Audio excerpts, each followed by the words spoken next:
ఇప్పుడు ఈ స్వర్ణాంధ్ర పత్రిక ఎడిటర్కి చంద్రబాబు కేసులకి ఏం సంబంధం అన్నప్పుడు దీని వెనక ఎవరున్నారు అన్న చర్చలు వస్తున్నాయి. జగన్ ఉన్నాడా లేకపోతే మోడీనే ఉన్నాడా అని. ఎందుకు మోడీ ఉన్నాడు, జగన్ అంటే ఓకే, జగన్కి తన మీద చంద్రబాబు కేసులు పెట్టాడు, తన్నప్పుడు జైలుకి పంపించడానికి చంద్రబాబు ఇంప్లీడ్ అయ్యాడు.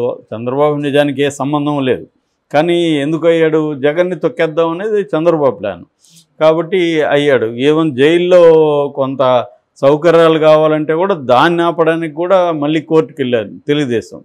సో ఇటువంటి ఉన్నప్పుడు జగన్ ఆటోమేటిక్గా కక్ష అనేది పెట్టుకునే అవకాశం ఉంది. సో జగన్ అందుకని చంద్రబాబుని జైలుకి పంపించాడు. ఇప్పుడు చంద్రబాబు ముందున్న కర్తవ్యం ఏంటి, జగన్ని కంప్లీట్గా తొక్కేయాలి. నిన్న ఢిల్లీలో మాట్లాడుతూ కూడా ఆ డెవిల్ని నేను ఆల్రెడీ కట్టడి చేసేసానని కూడా మాట్లాడాడు. కట్టడి చేయడం ఉంది, ఎన్నికల్లో ఓటమి గెలుపులు. లాస్ట్ టైం నీకు 23 వచ్చాయి, ఈసారి తనకి 11 వచ్చాయి. లాస్ట్ టైం నీకు 40% వచ్చాయి, ఈసారి వచ్చాయి.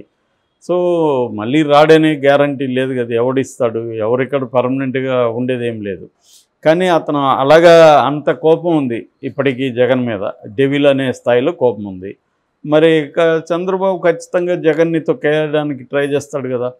సో అందువల్ల జగన్ కూడా చంద్రబాబుని ఇబ్బంది పెట్టడానికి ట్రై చేస్తాడు. గతంలో కూడా మనం చూస్తే 2019లో జగన్ అధికారంలోకి వచ్చినప్పుడు చంద్రబాబు నిర్విరామంగా పనిచేసి జగన్ని ప్రభుత్వాన్ని పనిచేయనీయకుండా కట్టడి చేయగలిగాడు.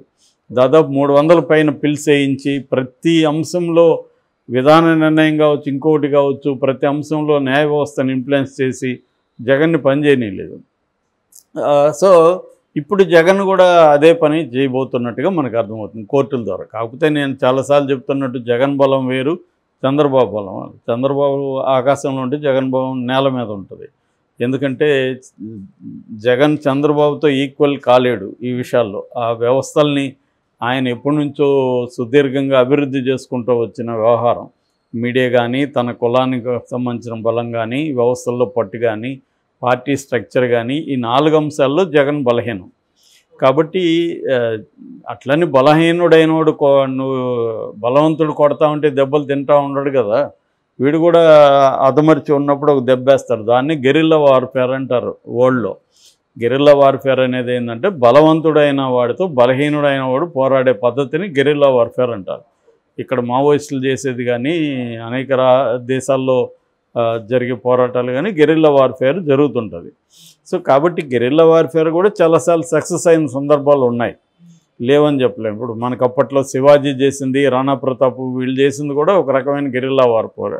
అంటే బలమైన ముస్లిం నాయకులతో పోరాడారు వాళ్ళు, ముస్లిం రాజులు చక్రవర్తులతో వాళ్ళు బలహీనులైన శివాజీ లాంటి వాళ్ళు ఈ గెరిల్లా వార్ఫేర్ మెథడ్లు పోరాడారు. అలాగే ఇప్పుడు జగన్ కూడా తన మెథడ్స్ తను చేసే అవకాశం ఉంది. ఇది ఒక యాంగిల్. రెండో యాంగిల్, మోడీ ఎందుకు వెనకున్నాడు అనే వార్తలు వస్తున్నాయంటే, నేను నిన్న కూడా చెప్పాను, మోడీకి ఏంటంటే మోడీకి ఉన్న ప్రాబ్లము, అతను 4 సార్లు సీఎంగా ఉన్నాడు, 2 సార్లు పిఎంగా ఉన్నాడు. ఈ మొత్తం 6 సార్లు కూడా అతను అబ్సల్యూట్ అధికారాన్ని అనుభవించాడు, ఎవరి మీద డిపెండ్ అయ్యి లేడు అతను. ఆ మధ్య ఒక ఐఏఎస్ ఆఫీసర్, మోడీతో పనిచేసిన ఐఏఎస్ ఆఫీసర్ రాసిన పుస్తకం చదివాను. అందులో అతను ఏం చెప్పాడంటే, బిగినింగ్లో మోడీ మా మాటలంతా వినేవాడు, అడిగేవాడు, భిన్నమైన అభిప్రాయాల్ని, ఫ్యాక్చువల్ మిస్టేక్స్ని వినేవాడు.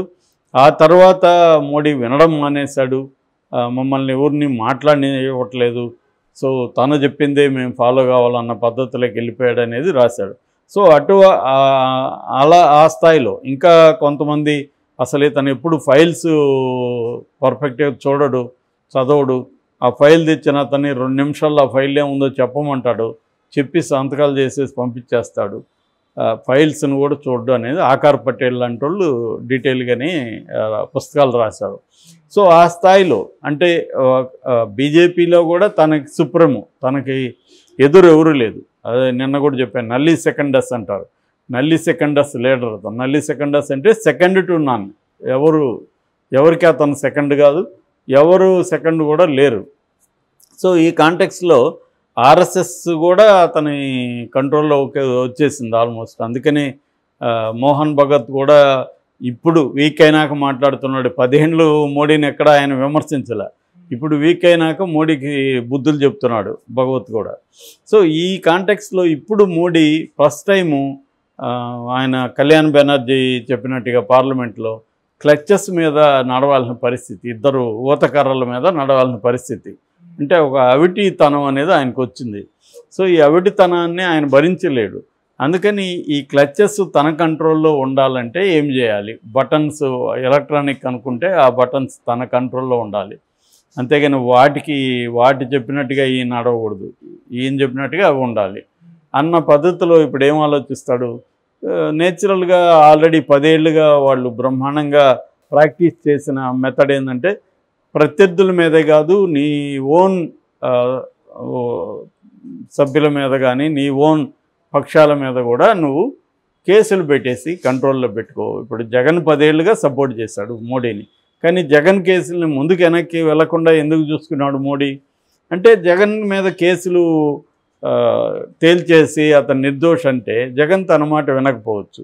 సో జగన్ని తన కంట్రోల్లో పెట్టుకోవాలంటే కేసులు ఉండాలి.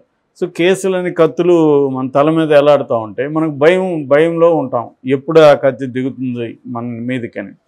సో అది మోడీ మెథడు. అలాగా ఆల్రెడీ ఈయన మీద కేసులు ఉన్నాయి, చంద్రబాబు మీద.